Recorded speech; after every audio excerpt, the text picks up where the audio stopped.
গ্রামের পাশেই গভীর একটা জঙ্গল। লোকমুখে প্রচলিত আছে যে একবার এই জঙ্গলে যায় সে কখনো বেঁচে ফিরতে পারে না। এই জন্যই এই জঙ্গলটাকে অভিশপ্ত জঙ্গল বলা হয়। কেন এই জঙ্গলটা অভিশপ্ত, কি আছে ওই জঙ্গলে, কেন মানুষ মারা যাচ্ছে, সেই গল্প নিয়েই আজ এক্সপ্লেইন করব সম্প্রতি তামিল ভাষায় মুক্তিপ্রাপ্ত হরর থ্রিলার মুভি কালিঙ্গা। সালটা হচ্ছে 1922। জঙ্গলের মধ্যে দিয়ে ঘোড়া নিয়ে একটা লোক হেঁটে যাচ্ছে। তবে সে কোথায় যাচ্ছে, কেন যাচ্ছে, সেটা জানতে আমাদেরকে অতীতে নিয়ে যাওয়া হয়। আর এখান থেকে সিন চলে যায় অতীতে। হাতে হারিকেন নিয়ে শঙ্কর নামের একটি লোক গভীর রাতে আখক্ষেতের মধ্যে দিয়ে হেঁটে হেঁটে বাড়ি ফিরছে। সে বাড়ি ফিরে তার স্ত্রী মাল্লিকে বলে, খেতে দাও, আমার খুব খিদে পেয়েছে। তার স্ত্রী কানে একটু কম শুনে। শঙ্করকে খেতে দিলে তখন তার স্ত্রী বলে, এই সময় আবার কে ডাকলো, বলেই সে বাহিরে চলে যায়। শঙ্কর খেতে খেতে হঠাৎই তার মনে পড়ে মাল্লি তো কানে কম শুনে, তাহলে এত রাতে কার ডাক শুনতে পেল।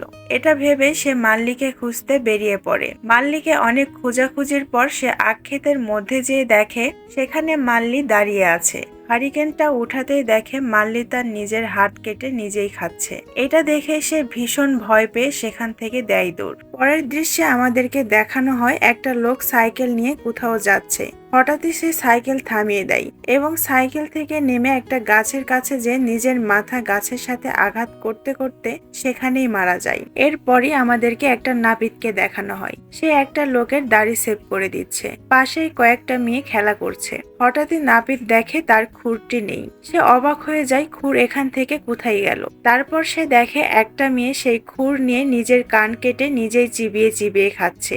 গ্রামের মধ্যে এইসব অদ্ভুত ঘটনাগুলো ঘটার জন্য সকাল হতে গ্রামবাসীরা রাজা বালাকৃষ্ণের কাছে যায়। তারা রাজাকে সবকিছু খুলে বললে রাজা দোতলার একটা ঘরে যায়। সেখানে বিভৎস একটা চেহারার মহিলাকে দেখানো হয়। রাজা মহিলাটিকে সবকিছু খুলে বললে মহিলাটি রাজাকে একটা গল্প শোনায় আর ঘরের মধ্যে থাকা একটা বাক্স দেখিয়ে দেয় আর বলে ওই বাক্সের মধ্যে সকল সমস্যার সমাধান আছে, অর্থাৎ এই গ্রামের উপর অভিশাপ আছে। প্রতিজ্ঞা অনুযায়ী এই অভিশাপ থেকে বালাকৃষ্ণ শুধুমাত্র সবাইকে রক্ষা করতে পারে। তাই বালা বাক্সটি খুলে সেখানে ছোট্ট একটা বই পায়। সেই বই আর সাথে একটা বাক্স নিয়ে রাজা নিজের পরিবারের মায়া ত্যাগ করে গ্রামবাসীকে এই অভিশাপ থেকে মুক্তি দেওয়ার জন্য জঙ্গলের উদ্দেশ্যে ঘোড়া নিয়ে বেরিয়ে পড়ে। আর এই দৃশ্যই আমাদেরকে মুভির প্রথমে দেখানো হয়েছিল।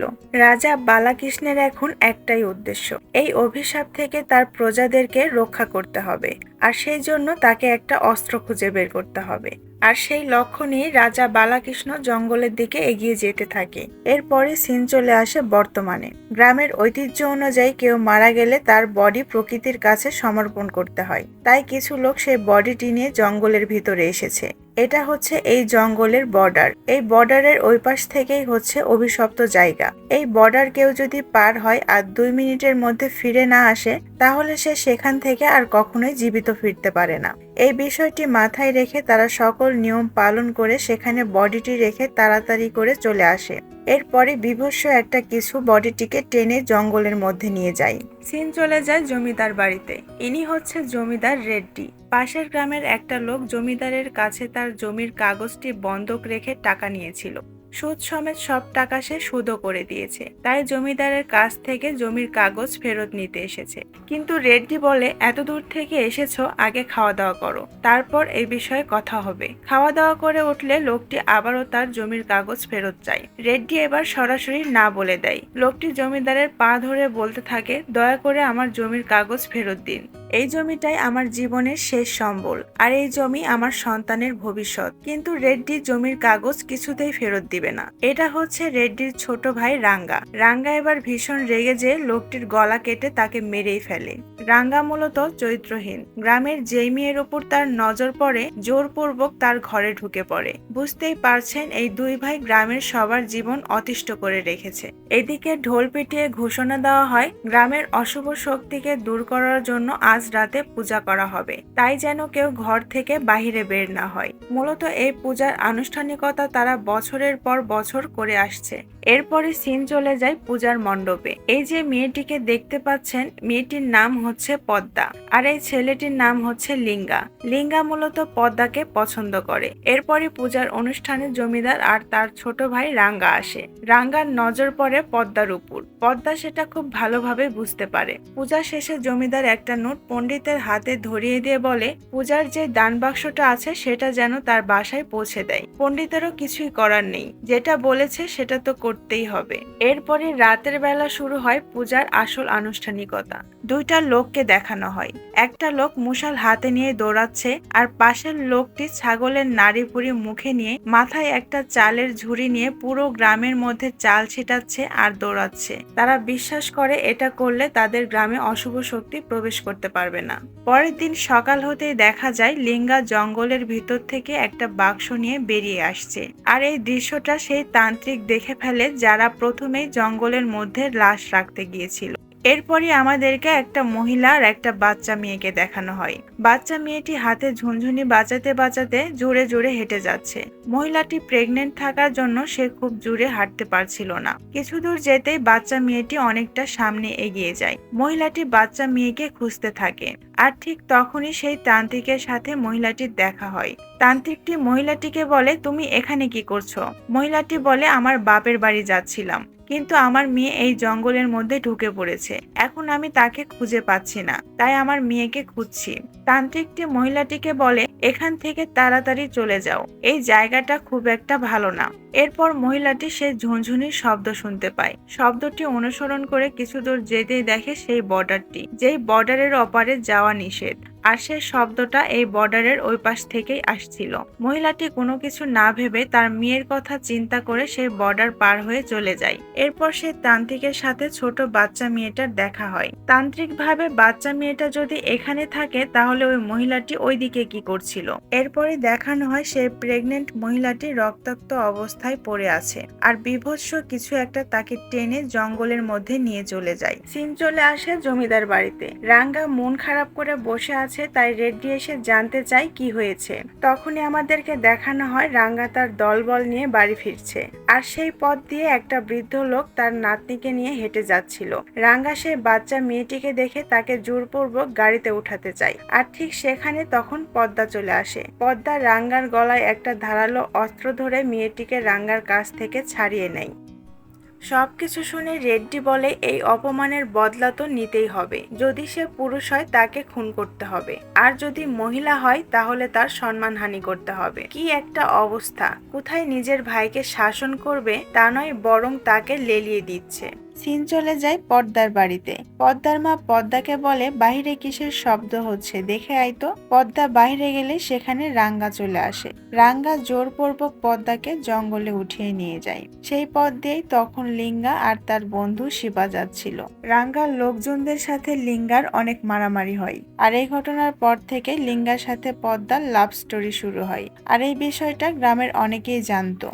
এরপরই তান্ত্রিক একটা মহিলাটিকে দেখানো হয়। মহিলাটি গাছের নিচে বসে ধ্যান করছিল, আর ঠিক সেই সময়ই একটা মেয়েকে নিয়ে আসা হয়। মেয়েটিকে দেখে মহিলাটি বলে, এর উপর তো কালো জাদু করা হয়েছে। যে জায়গাতে কালো জাদু করা হয়েছে আর যে জিনিসপত্র ব্যবহার করেছে সেগুলো আগে খুঁজে বের করতে হবে। তাই মেয়েটিকে সেই জায়গায় নিয়ে যেয়ে সেই জিনিসপত্রগুলো খুঁজে বের করে। এরপর সে মেয়েটির উপর থেকে কালো জাদু নষ্ট করে। আর সেই রাতেই জঙ্গলের মধ্যে ভয়ঙ্কর কিছু একটা দেখানো হয়। আর সেই দিনই লিঙ্গা তার বন্ধু শিবাকে বলে, এবার পদ্মার বাসায় গিয়ে পদ্মার বাবাকে বিয়ের প্রস্তাব দিবে। যেহেতু লিঙ্গার বাবা মা অনেক আগেই মারা গেছে, তাই শিবার বাবাকে নিয়ে পরের দিন সকালে পদ্মার বাড়ি যায়। পদ্মার বাবাকে বিয়ের প্রস্তাব দিতে পদ্মার বাবা বলে, তেমন কিছু তো করো না, আছে একটা মদের ব্যবসা, তাও মদ খেয়ে মাতাল হয়ে যেখানে সেখানে পড়ে থাকো। একটা মাতাল ছেলের সাথে আমি কেন আমার মেয়েকে বিয়ে দিব? আর তোমার বাবা মা মারা যাওয়ার আগে যেই 2 শতক জমি ছিল সেটাও জমিদারের কাছে বন্ধক রেখেছে। সেই জমির কাগজ এখনো জমিদারের কাছ থেকে ফেরত নিতে পারোনি। এমন একটা ছেলের সাথে আমি আমার মেয়েকে কেন বিয়ে দিব? তখন লিঙ্গা বলে, যদি জমিদারের কাছ থেকে আমার জমির কাগজ ফেরত নিয়ে আসতে পারি তাহলে আপনি পদ্মার সাথে আমাকে বিয়ে দিবেন। তখন পদ্মার বাবা বলে, জমিদার রেড্ডি অনেক খারাপ মানুষ, তার কাছে যারা একবার জমি বন্ধক রাখে সেই জমি আর সে কখনো ফেরত দেয় না। লিঙ্গা বলে, সেটা দেখা যাবে, যদি আমি ফেরত নিয়ে আসতে পারি আপনি বিয়ে দিবেন তো? পদ্মার বাবা তখন এতে রাজি হয়ে যায়। রাতে পদ্মার বাবা পদ্মার মাকে বলে, মেয়েকে একটু বুঝাও, এই মাতাল ছেলের সাথে কেন মেয়ের বিয়ে দিব। এদিকে পদ্মা গেছে লিঙ্গার সাথে দেখা করতে। পদ্মা বলে, জমির কাগজ যদি ফেরত নিয়ে আসতে না পারো আর বাবা যদি আমাদের বিয়েটা না দেয়। লিঙ্গা তখন বলে, এত চিন্তা করো না, আমি দেখছি কি করা যায়। রাতের বেলা লিঙ্গার স্বপ্ন দেখে একটি ধারালো অস্ত্র আর একটি বাচ্চা ছেলে। এই স্বপ্নের অর্থটা কি সেটা আমরা কিছুক্ষণ পরেই জানতে পারবো। পরের দিনই লিঙ্গা জমিদারের বাড়িতে যায়। জমিদারের কাছ থেকে জমির কাগজ ফেরত চাইলে জমিদার বলে, তোর দাদা 50 বছর আগে এই জমি আমার কাছে বন্ধক রেখেছে। তারপর তোর দাদা মারা যাবার পরও তোর বাপ মা মারা গেছে। এত বছর পর তুই এসেছিস এই জমির কাগজ ফেরত নিতে। সুদ সহ সব টাকা শোধ কর, তারপর জমির কাগজ ফেরত দিব। লিঙ্গা তখন বলে, এই জমি আমার দাদা আপনার কাছে বন্ধক রাখার পর সে কিছু টাকা দিয়েছে। আমার বাবা মা যতদিন মারা যায়নি ততদিন আপনাকে টাকা দিয়েছে, আর এখন পর্যন্ত আমি আপনাকে টাকা দিচ্ছি। এতদিনে জমির সুদ সহ সব টাকা সুদ হয়ে গেছে। আপনি আমাকে জমির কাগজ এখনই ফেরত দিন। জমিদার লিঙ্গার হাবভাব দেখে বোঝা যায় এর সাথে বেশি ঝামেলা করে লাভ নেই, তাই সে লিঙ্গাকে একটা প্রস্তাব দেয়। জমিদার তখন লিঙ্গাকে বলে, এই 2 শতক জমির বদলে জঙ্গলের মধ্যে লিঙ্গাকে 4 শতক জমি দিবে। লিঙ্গা কিছুক্ষণ চিন্তা করার পর এতে রাজি হয়ে যায়। জমিদার সে জঙ্গলের জমির কাগজটা লিঙ্গাকে দিয়ে দেয়। লিঙ্গা চলে যেতে রাঙ্গা তার ভাইকে বলে, তুমি এত সহজে জমির কাগজ ওকে দিয়ে দিলে। রেড্ডি তখন বলে, সবার সাথে সব সময় গায়ের জোর খাটালে হয় না, কিছু কিছু সময় বুদ্ধিও খাটাতে হয়। ওই জঙ্গলের জমিটি একটা অভিশপ্ত জায়গা। ওই জমিতে যদি একবারও যায় সেখান থেকে আর বেঁচে ফিরতে পারবে না। আমাদেরকে ওকে আর কষ্ট করে মারতে হবে না। এই কথাটি শুনেই রাঙ্গা খুশি হয়ে যায়। অপরদিকে একটা লোককে দেখানো হয় যে জঙ্গলের মধ্যে দিয়ে হেঁটে যাচ্ছিল। হঠাৎই ভয়ঙ্কর কিছু একটা এসে তাকে টেনে নিয়ে যায়। রাতের বেলা দেখা যায় লোকটির শরীর থেকে মাথাটা আলাদা করে বুক ফেরে সবকিছু বের করে খাচ্ছিল। আসলে এই জঙ্গলে আছেটা কি সেটা জানতে আমাদেরকে অতীতে নিয়ে যাওয়া হয়। জঙ্গলের মধ্যে দিয়ে লিঙ্গা আর তার দাদা হেঁটে যাচ্ছিল। লিঙ্গা তখন তার দাদার কাছে জানতে চায়, আমরা এই জঙ্গলের মধ্যে দিয়ে কেন হেঁটে যাচ্ছি। লিঙ্গার দাদা তখন বলে, অন্য পথ দিয়ে হেঁটে গেলে 10 মাইল হাঁটতে হয়, কিন্তু এই জঙ্গলের মধ্যে দিয়ে গেলে শুধুমাত্র 2 মাইল হাঁটলেই হয়ে যায়। লিঙ্গা অনেক ভয় পাচ্ছিল। তার দাদা তখন লিঙ্গাকে বলে, ভয় পেলে জীবনটা অনেক কঠিন মনে হবে। যদি তুমি ভয়কে জয় করতে পারো তাহলে তোমার জীবনটা অনেক সহজ হয়ে যাবে। লিঙ্গার দাদা বলে, এই জঙ্গলের একটা রহস্যজনক ঘটনা আছে। এরপরই লিঙ্গাকে সেই কাহিনী বলতে শুরু করে। এক সময় একটা রাজা ছিল।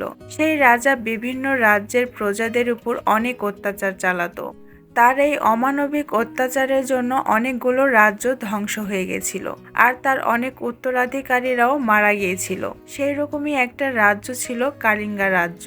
সেই কালিঙ্গা রাজ্য থেকে যে ধন সম্পদগুলো নিয়ে আসা হয়েছিল সেগুলো এই জঙ্গলের মধ্যেই লুকানো আছে। কথা বলতে বলতে দাদা আর নাতি হেঁটে যাচ্ছিল। হঠাৎই কিছু একটা এসে লিঙ্গার দাদাকে টেনে নিয়ে যায়। লিঙ্গা তার দাদাকে না দেখে খোঁজাখুঁজি করতে থাকে আর চিৎকার করে দাদা দাদা বলে ডাকতে থাকে। তারপর উপর থেকে রক্তের ফোঁটা পড়তেই লিঙ্গা উপরে তাকাতেই দেখে তার দাদা গাছের সাথে ঝুলে আছে। আর এই ছোটবেলার ঘটে যাওয়া ঘটনাটাই লিঙ্গা বারবার স্বপ্নের মধ্যে দেখত। শর্ত অনুযায়ী লিঙ্গা যেহেতু জমিদারের কাছ থেকে জমির কাগজটা ফেরত নিয়ে এসেছে, তাই পদ্মার বাবাও কথা রেখেছে। লিঙ্গার সাথে পদ্মার বিয়ে দিয়ে দিয়েছে, যদিও পদ্মার বাবা এতে রাজি ছিল না। পরের দিনই লিঙ্গা তার বন্ধু শিবাকে বলে, জমিদার যে জমি দিয়েছে সেই জমিটা দেখতে সে জঙ্গলে যাবে। লিঙ্গা শিবাকে সাথে করে নিয়ে যেতে চায়, কিন্তু শিবা এতে রাজি হয় না। তারপর অবশ্য লিঙ্গা শিবাকে রাজি করিয়ে ফেলে। এরপর দেখানো হয় পদ্মা মন্দিরে পুজো দিতে গেছে। পুজো দিয়ে বের হতে সেই তান্ত্রিক মহিলাটি পদ্মাকে বলে, তোর স্বামীর জীবনের সংশয় আছে। কিন্তু পদ্মা এতে তেমন একটা গুরুত্ব দেয় না। তবে রাতের বেলা সে এই বিষয়টা নিয়ে বেশ চিন্তায় পড়ে যায়। লিঙ্গা আসলে তাকে বলে, তুমি নাকি কাল ওই জঙ্গলে যাচ্ছ। লিঙ্গা বলে, তাতে কি হয়েছে, 4-5 দিনের মধ্যে কাজ সেরে আমি আবারও ফিরে আসব। পদ্মা বলে, ওই জঙ্গলটা ভালো না, এখন পর্যন্ত যারা ওই জঙ্গলে গেছে কেউ ফিরে আসেনি। তুমি ওই জঙ্গলে যেও না, আমার খুব ভয় করছে। লিঙ্গা বলে, আমার কিচ্ছু হবে না, তুমি চিন্তা করো না, এইসব মানুষের বানোয়াট কথা। পরের দিন সকাল হতেই দরকারি সব জিনিসপত্র নিয়ে লিঙ্গা লিঙ্গা আর শিবা জঙ্গলের উদ্দেশ্যে বেরিয়ে পড়ে। শিবা লিঙ্গাকে বলতে থাকে, দেখ আমি তোর কথাই এখানে এসেছি, আমার কিন্তু ভীষণ ভয় করছে। লিঙ্গা বলে, আরে কিচ্ছু হবে না, এত চিন্তা করিস না তো, আমার উপর ভরসা রাখ। এরপরই তারা বর্ডারটি পার হয়ে অভিশপ্ত ভূমিতে পা রাখে। ঝর্ণার পাশ ধরে হেঁটে যেয়ে জঙ্গলের ভিতরে ঢুকতেই তারা যা দেখে সেটা দেখেই দুজনেই আঁতকে উঠে। চারিদিকে মানুষের মাথার খুলি আর হাড় ছড়িয়ে ছিটিয়ে পড়ে আছে।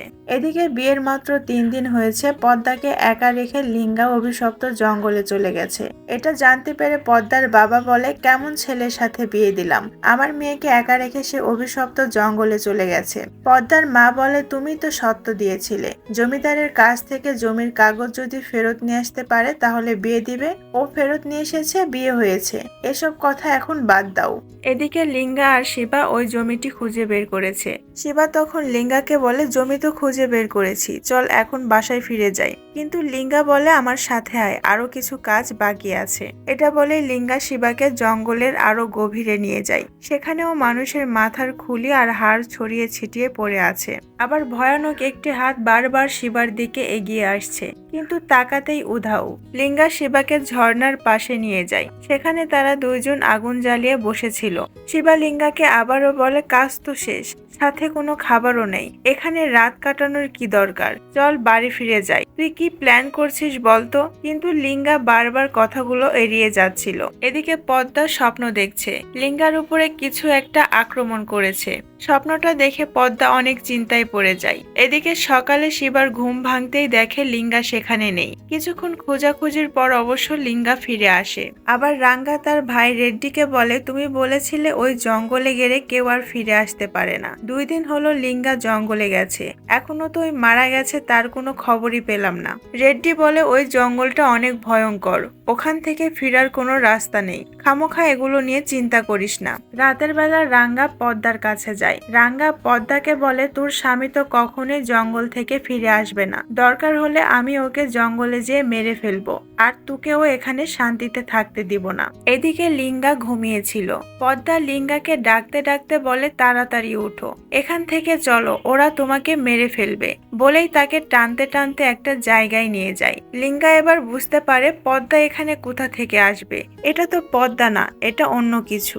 এদিকে সকাল হতেই শিবা দেখে লিঙ্গা সেখানে নেই। লিঙ্গাকে খুঁজতে খুঁজতে শিবা সেই জায়গায় গিয়ে পৌঁছায় যেখানে গতকাল রাতে শিবা এসেছিল। শিবাকে দেখে লিঙ্গা বলে, তোকে অনেক কথা বলার বাকি আছে।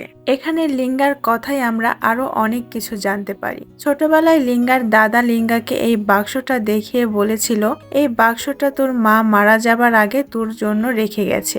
এই বাক্সটার মধ্যে যা আছে যতদিন তুই বেঁচে থাকবি ততদিন তোর কাজে আসবে। সকল প্রশ্নের উত্তর তুই এই বাক্সের মধ্যেই পাবি, তুই রাজার বংশের শেষ বংশধর। এসব কথা বলেই লিঙ্গার দাদা মারা গিয়েছিল। তারপর থেকে লিঙ্গা অনেকবার এই জঙ্গলে এসেছে সেই বাক্সটা খোঁজার জন্য। একদিন সে বাক্সটা পেয়েও যায়, আর যেটা আমরা আগেও দেখেছি, লিঙ্গা সেই বাক্সটা খুলে তার মায়ের ব্যবহৃত কিছু কাপড় আর একটা ডায়েরি পায়। আর সেই ডায়েরিতে কালিঙ্গা রাজ্যের পুরো ইতিহাস লেখা ছিল। লিঙ্গা সেই ডায়েরিটা পড়তে থাকে, আর এখান থেকে সিন চলে যায় অতীতে। সময়টা 1800 শতাব্দী। মাচিরাজ নামে এক রাজা তখন রুদ্রাগিরির সাম্রাজ্য শাসন করত। সে কখনোই প্রজাদের কথা ভাবত না। ক্ষমতা আর সম্পদের লোভে সে অনেক রাজ্যের উপর আক্রমণ চালিয়েছে, আর এই অতিরিক্ত লোভের জন্য শত শত মাইল দূরে কালিঙ্গা রাজ্যের উপর তার নজর পড়ে যায়। ওই সময় তখন রানা সিম্বা কালিঙ্গা রাজ্য শাসন করত।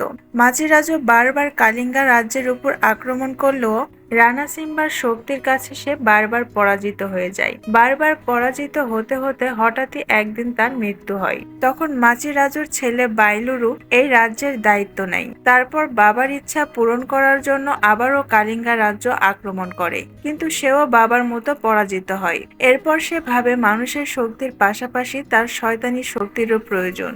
এরপর শয়তানি শক্তির জাদুকর তর্কার সাথে দেখা করে। তর্কা অনেক কালো জাদু করার পর আসুরা ডাকসি নামে ভয়ঙ্কর এক রাক্ষস তৈরি করে। এই আসুরা ডাকসি রাক্ষসের সাহায্যে কালিঙ্গা রাজ্যকে পরাজিত করে কালিঙ্গা রাজ্যের যত ধন সম্পদ খাদ্যশস্য সব নিজের রাজ্যে নিয়ে আসে। কিন্তু রানা সিম্বার বিশ্বস্ত মন্ত্রীর দ্বারা তার দুই ছেলে ছোলা কালিঙ্গা এবং মালু কালিঙ্গা নিরাপদ জায়গায় পালিয়ে যায়। তার ঠিক কয়েকদিন পরই দুষ্টু শক্তির প্রভাবে বাইলুরুর রাজ্যে মহামারী দেখা দেয়। তার রাজ্যের সমস্ত প্রজারা একের পর এক মারা যেতে থাকে। এদিকে অসুরা ডাকসিও মানুষদের ধরে খেতে শুরু করে, কিন্তু জাদুকর তর্কা এবং বাইলুরু কিছুতেই অসুরা ডাকসিকে নিয়ন্ত্রণ করতে পারছিল না। তখন এই সমস্যার সমাধান পেতে বাইলুরুর স্ত্রী শকুন্তলা দেবী গিরি নামে এক ঋষির সাহায্য চাই। ঋষি তখন শকুন্তলাকে বলে, তোমার স্বামী যদি মানুষদেরকে নিয়ে যুদ্ধ করত তাহলে কিছুই হতো না, কিন্তু শয়তানি শক্তির আশ্রয় নিয়ে পাপ করেছে, আর এই পাপের জন্য এই রাজ্যের উপর যে অভিশাপ লেগেছে সেটা কখনোই শেষ হবে না। শকুন্তলা বলে, আমার স্বামী যে পাপ করেছে সেটা শুধরানোর কোনো তো উপায় আছে। ঋষি তখন অনেক ভেবেচিন্তে বলে, তোমাদের গ্রামের যে বর্ডার আছে ওই বর্ডারে একটা মন্দির স্থাপন করতে হবে। সেই মন্দিরে দেবীর একটা মূর্তি বসাতে হবে।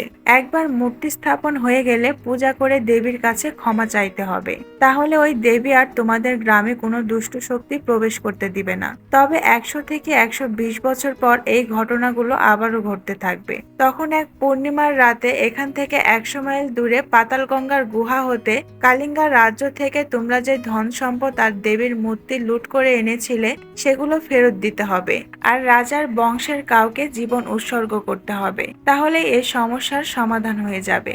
অবশ্য শকুন্তলা জীবন উৎসর্গ করার কথা শুনে বলছিল, এটা ছাড়া কি কোনো উপায় নেই? তখন ঋষি শকুন্তলাকে বলে, তুমি যদি একজনকে বাঁচাতে চাও তাহলে তোমার রাজ্যের সকল প্রজাকে হারাতে হবে। একটা কথা খুব ভালোভাবে মনে রেখো, আমি যেগুলো বলেছি সেগুলো থেকে যদি একটাও বাদ পড়ে যায় তাহলে অসুরা ডাকসি আবারও তোমাদের রাজ্য দখল করে নিবে। আপনাদের হয়তো নিশ্চয় মনে আছে যে বিভৎস চেহারার মহিলাটিকে দেখেছিলেন, এটাই হচ্ছে সেই শকুন্তলা দেবী, আর বালাকৃষ্ণ হচ্ছে তার ছেলে। মায়ের কাছ থেকে সবকিছু শুনে নিজের জীবন উৎসর্গ করার জন্য এবং গুহা থেকে দেবীর মূর্তি ফিরিয়ে আনার জন্য সে জঙ্গলের উদ্দেশ্যে রওনা দেয়। এদিকে ডায়েরি পড়ে ডায়েরির লেখা অনুযায়ী লিঙ্গা সেই গুহাতে পৌঁছে যায়। গুহার ভিতরে ঢুকে শিবা লিঙ্গাকে বলে, এখন আমি বুঝতে পারছি তুই জমিদারের কাছ থেকে কেন এই জমি নিবার জন্য রাজি হয়েছিলি। কিছুক্ষণ খোঁজাখুঁজির পরই তারা সেই ধন সম্পদ গুলো পেয়ে যায়, আর ঠিক তখনই সেখানে রাঙ্গা এসে হাজির হয়। 2 দিন হয়ে গেছে লিঙ্গা ফেরত আসছিল না, তাই রাঙ্গা বুঝে গিয়েছিল এই সব মানুষের বানোয়াট কথাবার্তা। লিঙ্গার সঙ্গে রাঙ্গার অনেক মারামারি হয়, আর ঠিক তখনই সেখানে আসুরার ডাকসি উপস্থিত হয়। সে রাঙ্গার বুক ফেরে সবকিছু বের করে খেতে শুরু করে, এরপর একে একে সবাইকে মারতে থাকে। লিঙ্গার তখন সেই ডায়েরির কথা মনে পড়ে। ডায়েরিতে লেখা ছিল, কোনো এক পূর্ণিমার রাতে রাজার বংশের কেউ যদি দেবী মায়ের অস্ত্র দিয়ে অশুভ শক্তিকে আঘাত করে তাহলে সেই অশুভ শক্তির বিনাশ হবে। তাই লিঙ্গা সেখানে থাকা একটা অস্ত্র দিয়ে আসুরার ডাকসির গায়ে আঘাত করে। আসুরার ডাকসি সেখানে ধ্বংস হয়ে যায়। এরপর লিঙ্গা আর শিবা সেখান থেকে সব ধন সম্পদ নিয়ে আনন্দে নাচতে নাচতে গ্রামে ফিরে আসে। আপনাদের মনে অবশ্যই হয়তো প্রশ্ন জেগেছে, সবাই জঙ্গলে যে মারা গেলেও কেন লিঙ্গা আর শিবা সেখান থেকে বেঁচে ফিরে আসলো? আসলে সেদিন পুজো দিয়ে বের হতে সেই তান্ত্রিক মহিলাটি পদ্মাকে একটা তাবিজ দিয়েছিল। সেই তাবিজ পদ্মা লিঙ্গার হাতে বেঁধে দিয়েছিল, আর এই তাবিজের শক্তির জন্যই আসুরার ডাকসি লিঙ্গা আর শিবাকে কিচ্ছু করতে পারেনি। সিন চলে যায় 1 বছর পর। পূর্ণিমার রাত, বাহিরে একটা লোক শুয়েছিল। ঠিক তখনই তার উপর অশুভ শক্তি ভর করে। তখন সেই তান্ত্রিক মহিলা অশুভ শক্তিকে দূর করে দেয়, আর ঠিক তখনই সেই গুহার মধ্যে আসুরার ডাকসির থেকে ভয়ঙ্কর রাক্ষসের একটা আবির্ভাব ঘটে। এখন হয়তো এই রাক্ষসটি তার তাণ্ডব চালাবে, আর সেটা হয়তো আমরা পরবর্তী কোনো মুভিতে দেখতে পাবো। আর মুভিটি এখানেই শেষ হয়ে যায়।